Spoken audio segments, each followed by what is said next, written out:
Hi, my name is Julie. I write fiction as J.J. Ranson, and we're going to be looking at the first few chapters of She Danced Anyway so I can get you an introduction to this great story. She Danced Anyway came out in June of 2024. It is my debut, and I really am excited about this story.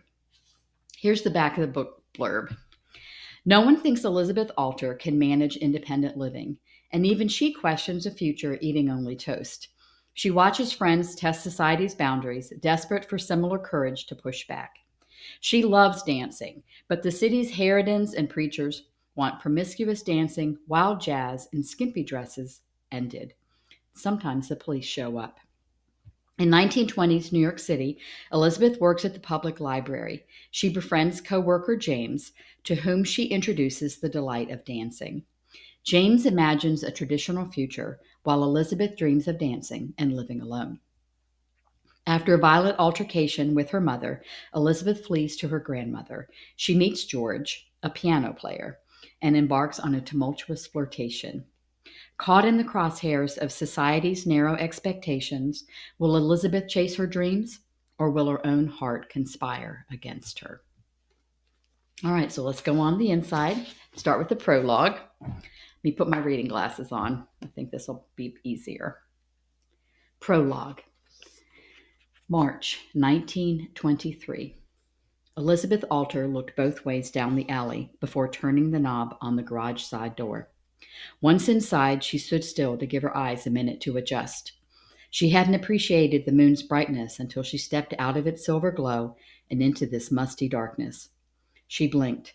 Her father's Model T loomed in shadow to the right. Boxes stacked against the wall on her left tilted like the Tower of Pisa. She wondered what was in them. If a box contained a blanket, all the better. Otherwise, Elizabeth needed to decide where she'd sleep tonight. It must be nearly midnight. Elizabeth had to be out of here before father left for his job at the bank. Her stomach lurched at the thought of being discovered here, hiding like a tramp. She blinked into the darkness again, considering the car as a bed. Did she have another choice? Definitely not sleeping on the packed earth floor. She sniffed the frigid air, dirt, oil, leather.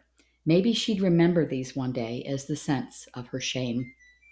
The car door groaned, her hand slid along the tufted leather of the back seat and settled on a rough wool blanket.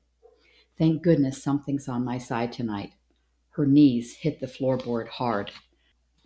Oof, she muttered as her cheek grazed the seat. Shivering, Elizabeth huddled inside her navy blue coat, uncomfortable. The wool lap blanket barely covered her feet and shins. The tufted leather wouldn't yield to any part of her. Her mother might say her hard head had met its match. Through the tiny garage window, Elizabeth watched the moon slip behind the giant oak in the backyard. Tears threatened. I will not cry. I will not cry.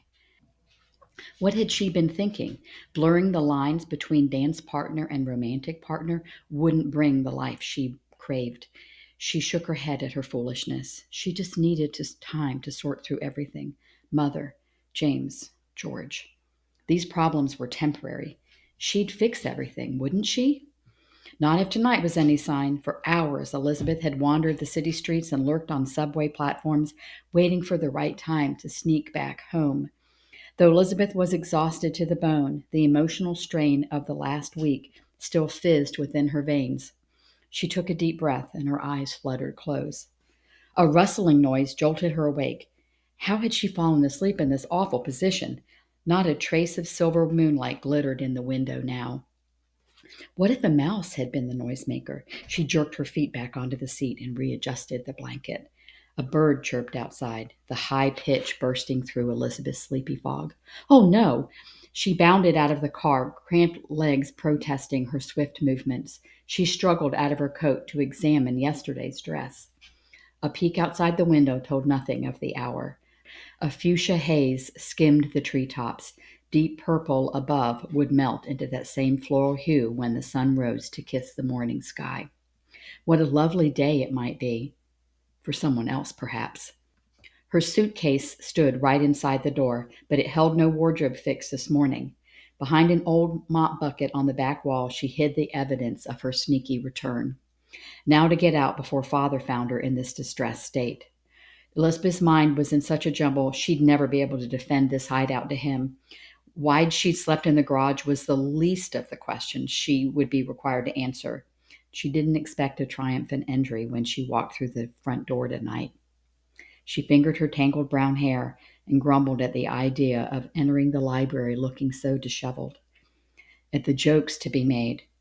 Was it possible to avoid this staff all day? Hardly. After disappearing for a week, she had some explaining to do.